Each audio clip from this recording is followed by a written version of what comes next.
السلام علیکم ورحمۃ اللہ وبرکاتہ۔ کیا حال ہے آپ سب کے؟ ٹھیک ٹھاک ہے؟ تربیت زندگی کا حلقہ، بہت سارے ٹاپکس، بہت ساری باتیں، بہت سارے مسائل، بہت سارے فضائل۔ ابھی ماشاءاللہ ہماری ایک عزیز کی بچی کی شادی ہوئی، کافی کھاتے پیتے لوگ ہیں ماشاءاللہ۔ تو بتانے لگیں کہ ایک تو انہوں نے بڑی پیاری بات کی کہ انہوں نے دن میں شادی کی، دوپہر میں مطلب 4 بجے بچی رخصت ہو کے اپنے گھر چلی گئی۔ پہلی چیز مخلوط محفل نہیں تھی، دوسری چیز، تیسری چیز یہ کہ انتہائی سادگی سے شادی ہوئی۔ جتنے رئیس وہ لوگ تھے چاہتے تو بڑا دھوم دھڑکا کرتے، لیکن انہوں نے نہ مہندی کی نہ مائیوں کی، کچھ بھی نہیں، صرف نکاح مسجد کا اور پھر رخصتی میں ہاں انہوں نے لوگوں کو ضرور جمع کیا تھا، جس میں کہ آدھے سے زیادہ مہمانوں نے یہ کہہ کر منع کر دیا کہ رخصتی میں کیوں جمع کیا ہے آپ نے، یہ تو کوئی شرعی حیثیت ہی نہیں ہے اس رخصتی میں جمع کرنے کی۔ تو اچھی بات ہے، لوگ بھی اپریشیٹ کرتے ہیں، اتنے سمجھ والے، علم والے، عمل والے لوگ ہیں۔ تو بچی کی جو والدہ تھی، جب میں ان کو مبارکباد دے رہی تھی تو انہوں نے مجھے ہنستے ہوئے کہا کہ ہماری بیٹی نے تو بھائی پرسوں ترسوں میٹنگ کی لڑکے سے اور نکاح نامہ کا فارم پورا بھرا ہے، پورا فل کیا، ایک ایک شق کو اس نے فل کیا، اور اپنے ہونے والے ہسبینڈ سے بھی پوچھا کہ آپ نے ہر شق پڑھ لی ہے، اس کو فل کیا یا نہیں کیا ہے۔ میں نے کہا بہت اچھی بات ہے، یعنی ہمارا تو ایسا ہوا تھا کہ وہ بس کاٹ دیا تھا، نکاح نامے پہ ساری جو شق تھیں وہ کاٹ دی تھیں، اور بس نام اور دلہن کا نام اور دولہا کا نام لکھ کے اور نکاح نامہ ہو گیا تھا۔ میں نے کہا عموماً ایسے ہی ہوتا ہے، جبکہ پھر میں نے انہیں بتایا کہ میری امی نے بھی یہی کہا تھا کہ جب میری بیٹی کی شادی ہوگی تو میں پورا نکاح نامہ فل کرواؤں گی، اور یہی میرا کہنا تھا کہ میں بھی ایسا ہی کروں گی۔ تو نکاح نامہ پورا فل کرنا چاہیے، بالکل اس کو کرنا چاہیے۔ دیکھیں نکاح نامہ ہے کیا؟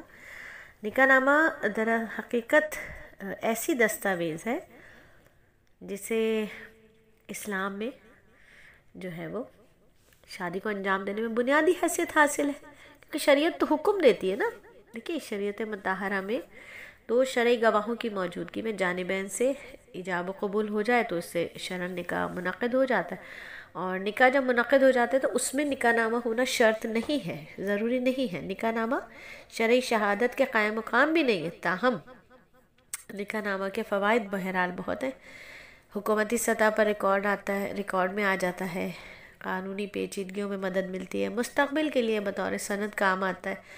اور دیکھیے جب قرآن جو ہے وہ عقود اور معاملات کو تحریر میں لانے کی ترغیب بھی دیتا ہے نا۔ اللہ تعالیٰ قرآن میں فرماتے ہیں کہ قرض کا معاملہ کرتے وقت کیا کریں، جانبین کو ہدایت ہے کہ اس کو تحریری طور پر لکھ لیا جائے، اور آگے فرمایا کہ جب تم اے ایمان والو جب معاملہ کرنے لگو ادھار کا ایک میعاد معین مدت کے لیے تو اس کو لکھ لیا کرو، اور یہ ضرور ہے کہ تمہارے آپس میں جو لکھنے والا ہو انصاف کے ساتھ لکھے، اور لکھنے والا لکھنے سے انکار بھی نہ کرے، جیسا کہ اللہ تعالیٰ نے اس کو لکھنا سکھایا، تو اس کو چاہیے کہ لکھ دیا کرے، اور جو شخص لکھوا دے اس کے ذمہ وہ حق واجب ہوتا ہے، اور ڈرتا رہے اللہ تعالیٰ سے جو اس کا پروردگار ہے، اس میں ذرا برابر کمی نہ کرے۔ پھر جس شخص کے ذمہ وہ حق واجب تھا اگر خفیف العقل ہو یا ضعیف البدن ہو یا خود لکھوانے کی قدرت نہ رکھتا ہو تو اس کا رکن ٹھیک طور پر لکھوا دے، اور 2 شخصوں کو اپنے مردوں میں سے گواہ بھی کر لیا کرو، یعنی مردوں کو گواہ کر لیا کرو۔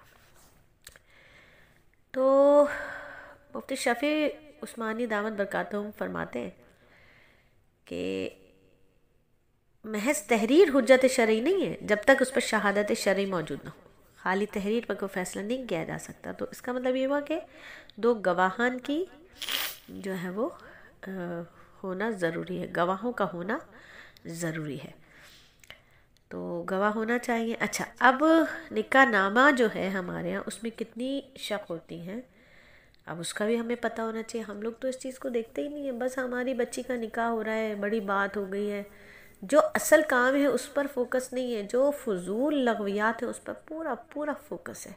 نکاح نامہ بھرنے کی توفیق نہیں ہے، جہیز سے گھر بھرنے کی بڑی فکر ہے۔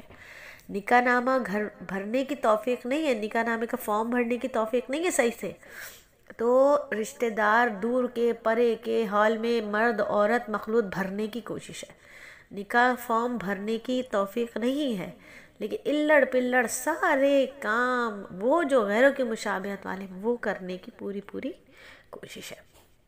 تو اللہ کا واسطہ بچیوں کی شادی کرتے وقت نکاح نامہ ضرور فل کریں، پورا فارم فل کریں۔ کہہ کیا رہے نکاح نامے میں اتنی شکل لگائی ہے تو کیا ہمارے فائدے کے لیے ہے، ہمارے نقصان کے لیے کیا ہے، تو دیکھنا چاہیے نا۔